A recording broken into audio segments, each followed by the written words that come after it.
letting you know now. So tonight, are you ready? Yeah, I was just going to say we're ready. Oh, lovely. Tonight I'm going to be talking about limitations. Does anyone here know what a limitation is? Something that restrains you from doing something. Yes. Limitations you put on yourself. Yeah. Barriers that hold you back. That hold you back. Very good. Anyone else? Okay. A blocker that stops you from achieving your dream? Yeah, well, pretty much all of those are fairly well spot on. When I looked it up, the definition of a limitation is the act of controlling or reducing something. So what do you think a personal limitation is? Getting out of bed in the morning. Yep.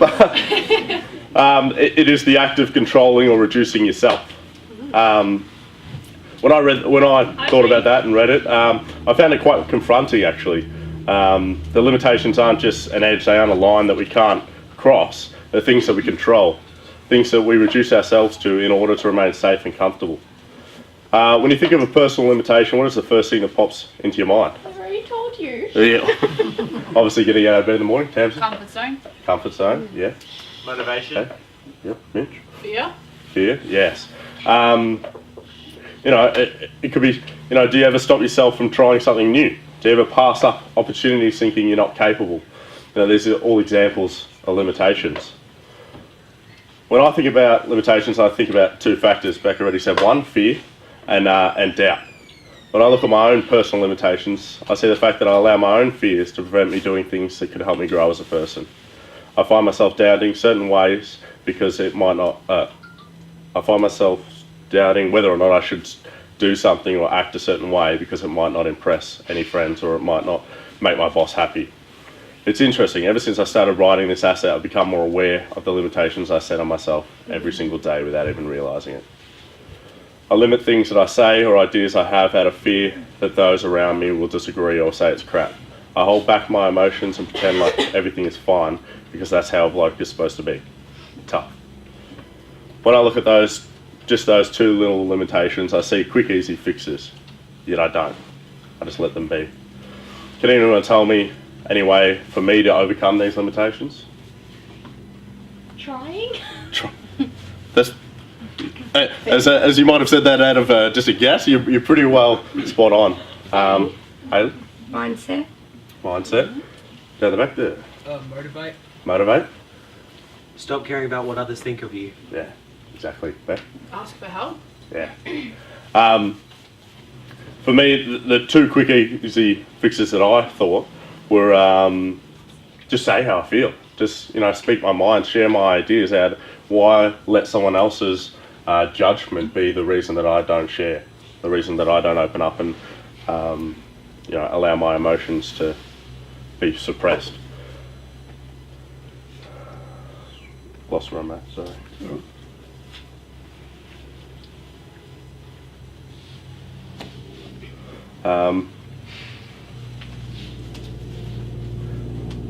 I put a limit on myself because it's easier than confronting the fear. What do I gain by staying quiet? What do I gain by holding in my emotions, by holding back my emotions? Nothing. What do I lose by doing both of these things? I lose being able to express my emotions freely. I lose a connection with some of my closest mates. I lose my ideas being heard. I lose my contribution to any environment I put myself in. I don't always do these limitations, but I found over the last few weeks that I do it more days than not. Unless I'm confident my idea or opinion will get accepted, my emotions are in safe private hands, I put these limitations on myself. Over the weekend I headed up to Falls Creek to snowboard. It was an amazing weekend with my amazing girlfriend sitting down there. Yeah. And as I was carving down one of the runs, I found myself thinking about limitations. Probably a poor choice of poor timing to be thinking about something else other than what I'm doing, but no, I gave it a go. I knew I had the skill and capabilities to do the trickier runs or attempt the trees or jumps, but I was holding myself back.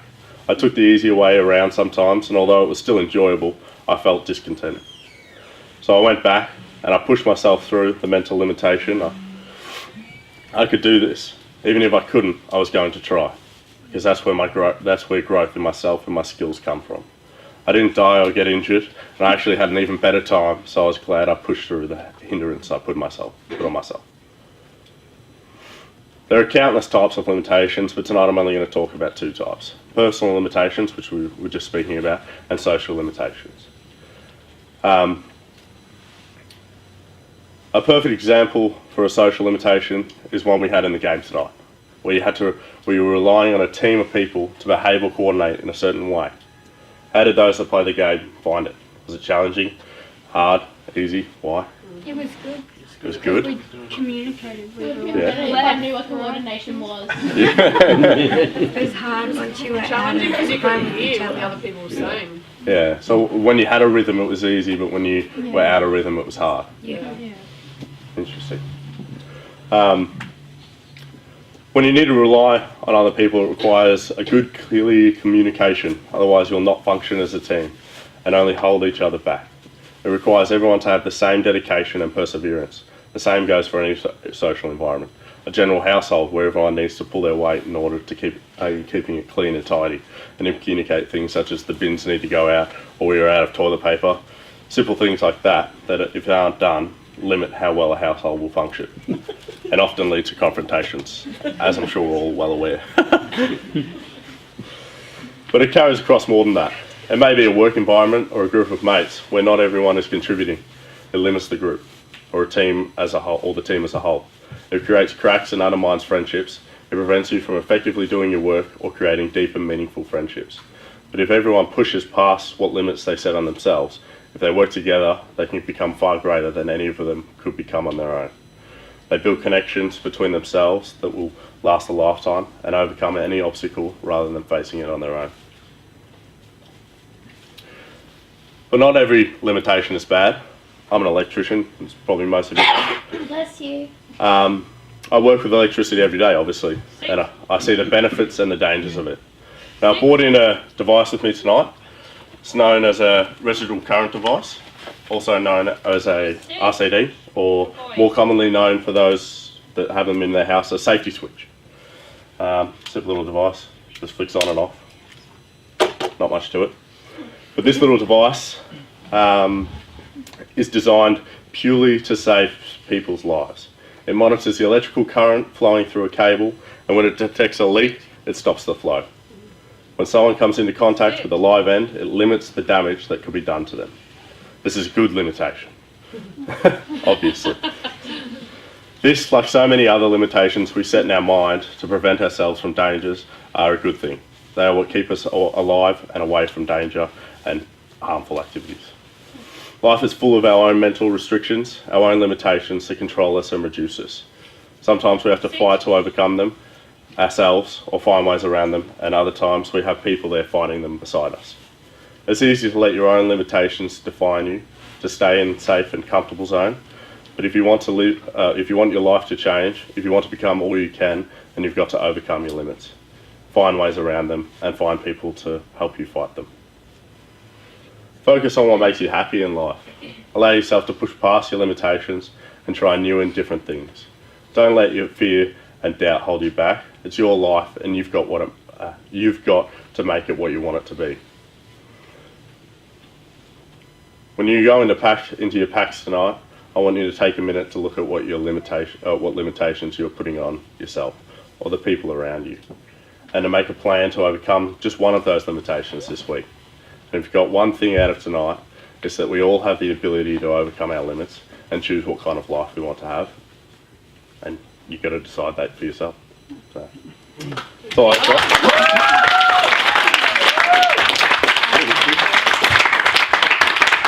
So I'm going to ask Josh some questions. I noticed here right next to the cat it said "Do It Afraid." I don't know if you noticed this. Well done, Hayley, for all of your artwork. You know, she didn't want it to be seen tonight, but you're a talented person. I couldn't do. That's that guy, the octopus guy. Yeah, that's Squidward. Yeah, nice. I'll just read that. Yeah. So "Do It Afraid." So you were away on the weekend. Mm-hmm. Yeah. And you pushed yourself on those particular runs. Yeah. Did you feel like by doing that in something that's fun, do you feel like you can apply that same thing to your life? Yeah, I do. That's a very tough question to ask.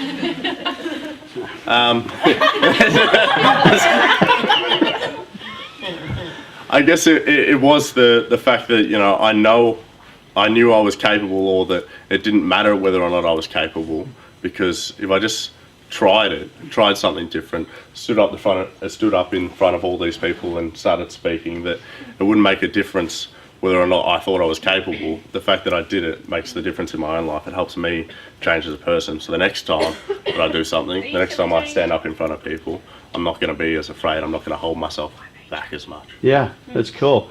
You know, the girls put the ruler on the wall here for limitations for this week, and each week you're going to see the different rulers on the different heights. And that's what Josh has done. For some of you, you see him get up here and he speaks and goes, oh, gee, he did a good job. You've got no idea that the years that have gone behind this, of people pushing him and shoving him and sometimes tasing him to actually get him to get up the front, yeah? Wasn't it? It's been like that. Yeah. I don't know how many times he's walked out of here and we're going, right, mate, you're doing an asset, and that's all there is to it. And he goes, yeah, phew, and he was like gone. And so tonight is a significant moment, whether he shared, and he shared so great tonight, mate, but from tonight we expect to see multiple assets in a year from you. Wouldn't that be okay? Yeah. Yeah, oh, well, nice encouragement. Let the people speak. Yeah. So the fact is about these assets is sometimes just overcoming the fear, doing it afraid, because you've got something to say. I've always said to Josh is, if you didn't know, we run a group called the Kinsmen. It's a whole bunch of fellows that get together and hold one another accountable. And this guy is the president of the Kinsmen. And he's responsible for older and younger men's pathways in being good men. And he doesn't brag about that, he doesn't talk about that, he doesn't sort of get out there about it, he just gets on with it and does it. And I've said to him for years that he's got something to say, and he's got something to say to us, something to say to me, and something to say to you to change your life. And often, for the guys that are in his pack, you're lucky, you know, you're blessed to have this guy in there because he's got stuff to say. And I just really appreciate all you're saying, you know, the safety switch. I rang Josh, he was on his way to the snow. I got a caravan and it kept popping the switch all the time. And I'm going, oh, I'm going to burn this thing, you know, and I rang Josh on the weekend and he explained this thing to me. I fixed it, by the way. I said, this Sparky thing's so easy, you know. And I rang him and he said, yeah, you've got to... and he tried to explain it to me in very simple terms because I'm standing there with two wires in my hand, you know, saying it's making a funny noise, you know. And the switch keeps going off, you know. And so he says to me, what you need to do is this process, you know, just step your way through this process. And I think that's a skill, mate, that you've got. You've got that from learning that about being a Sparky, and you can systematically work through stuff. And over the weekend you did that. You worked through your asset, you did this, you presented this, and you're saying to us, this is what I've confronted, mate. And so I'm so proud of you. You're an amazing guy, and you've got more to say.